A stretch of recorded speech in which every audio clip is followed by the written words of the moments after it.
ಕಲಾವಿದನಾಗಿ ಅಲ್ಲ, ಮೊದಲನೇದಾಗಿ ನಾನೊಬ್ಬ ವಿಷ್ಣು ಸರ್ ಅಭಿಮಾನಿ.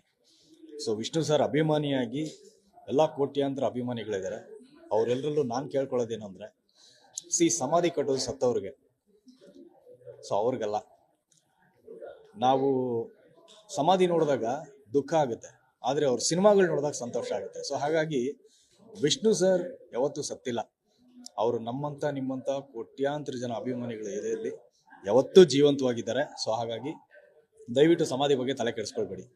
ಈಗ ಅಣ್ಣವ್ರ ಪಿಕ್ಚರ್ ಆಗಲಿ, ವಿಷ್ಣು ಸರ್ ಸಿನಿಮಾಗಳಾಗಲಿ, ಅದು ನೋಡಿದ್ರೆ ನಮಗೆ ಸಂತೋಷ ಆಗುತ್ತೆ. ಅದೇ ಅವ್ರ ಸಮಾಧಿ ಹತ್ರ ಹೋಯ್ತು ಅಂದರೆ ನಮಗೆ ಬೇಜಾರಾಗುತ್ತೆ. ಸೊ ಸತ್ತಿದ್ದಾರೆ ಅನ್ನೋ ಫೀಲ್ ಬರುತ್ತೆ. ಸೊ ಹಾಗಾಗಿ ಎಲ್ಲ ವಿಷ್ಣು ಅಭಿಮಾನಿಗಳಲ್ಲೂ ಸಹ ನನ್ನ ಕೈ ಮುಗಿದು ಕೇಳ್ಕೊಳ್ಳೋದೇನೆಂದರೆ, ನಾನು ಒಬ್ಬ ವಿಷ್ಣು ಸರ್ ಅಭಿಮಾನಿಯಾಗಿ ಸಮಾಧಿ ಬಗ್ಗೆ ತಲೆ ಕೆಡಿಸ್ಕೊಳ್ಬೇಡಿ.